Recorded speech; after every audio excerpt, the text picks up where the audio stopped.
As the old saying goes, if at first you don't succeed, try again.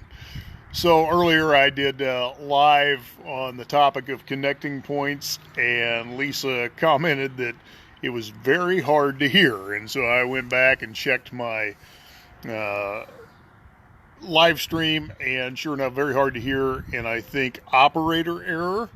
I had the palm of my hand covering the microphone, so I apologize. So let's start this topic again.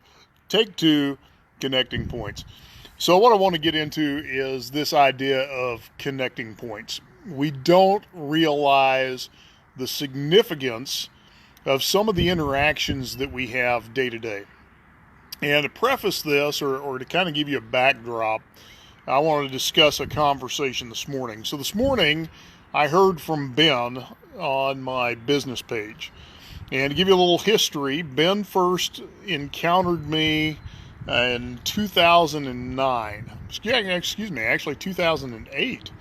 I had started a ministry in Corpus Christi, and we were utilizing a network of house churches and a freestanding public gathering every week to kind of test that idea in our context. And Ben somehow had come across something I had written online, and so he reached out to me and we had a conversation by phone. And during that conversation, he mentioned there was a pastor in Kenya he'd been talking to online that was wanting to start a Bible college in Uganda, and would I be willing to speak with that pastor?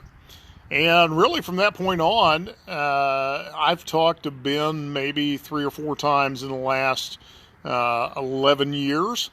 A couple of times we've connected in a quick message over some type of business that one or the other of us was working on. But that's really been the extent of our conversations.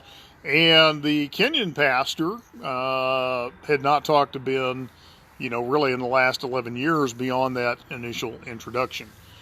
So what I got to share with Ben today was this, and this was really exciting for me. I said, I just want you to know what that conversation led to. So in the last 11 years, that relationship with that pastor has turned into a relationship with several hundred pastors in East Africa, in Kenya, in Uganda, in Rwanda. It has led to the training of church leaders, giving them certificates that they need to gain the education that they need. It has led to the starting of at least 3 churches, and then the more I got to thinking about it, it's actually been 4 or 5 churches that have come out of that.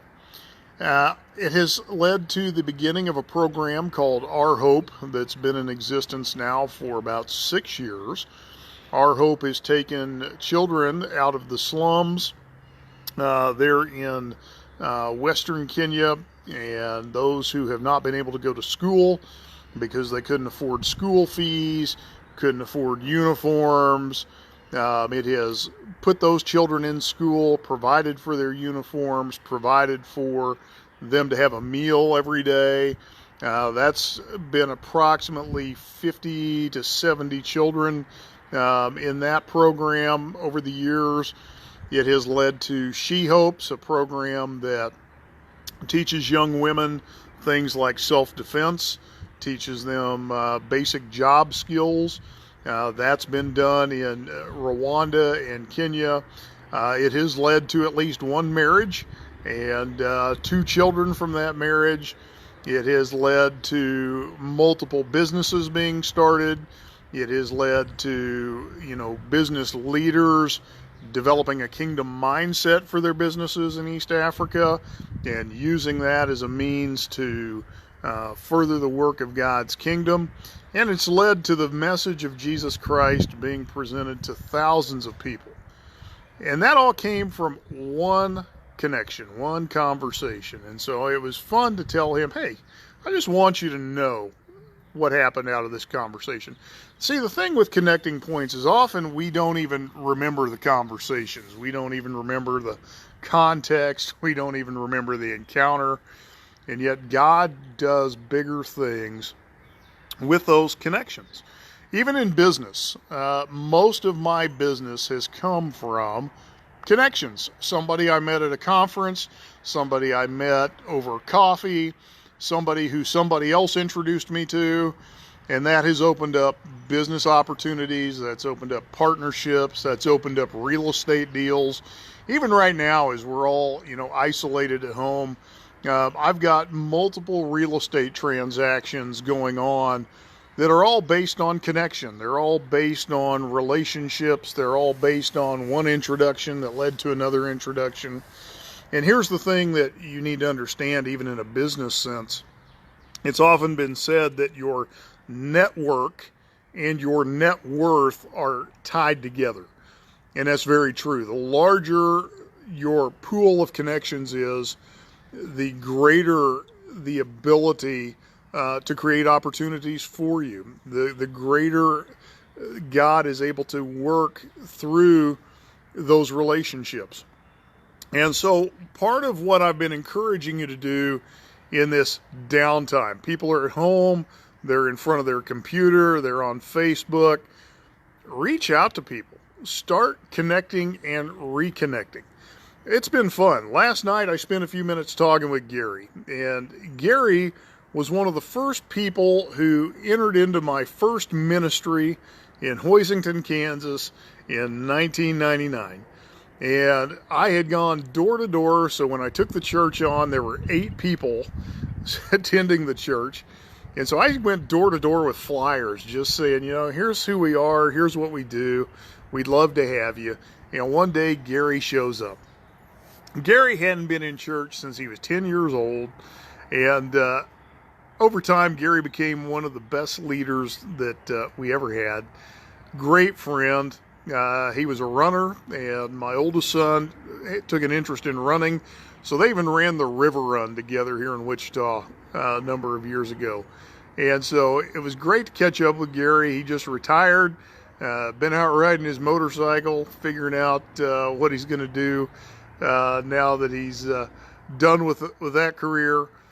But it was a chance to catch up. I've caught up with relatives. I've caught up with, former ministry partners, former business partners, and just people that I've gone to high school with, people I've known throughout the years, connecting points.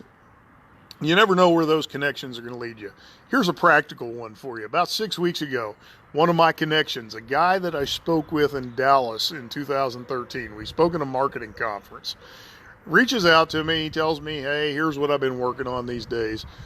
And through that connection, he put me on to a resource for sanitizer, disinfectant, all this household stuff that has been sold out at Walmart and Target and the grocery store for weeks, and has saved me having to go wander through grocery stores, wander through stores to find empty shelves, allowed me to stay at home, stay quarantined, and still get those things to my household. So by the way, if you're having trouble finding those things and you're here in the U.S. or Canada, hit me up and I'll connect you.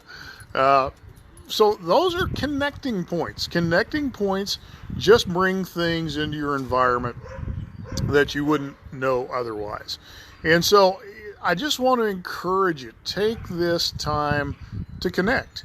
Use Facebook to connect, find other ways to connect, but be connecting with people, because you never know what God is going to do with that connection. And that was the fun of being able to talk to Ben this morning. So many lives have been changed and impacted because of a conversation 11 years ago. So just a few thoughts for you. Have an amazing afternoon. I'll talk to you again soon.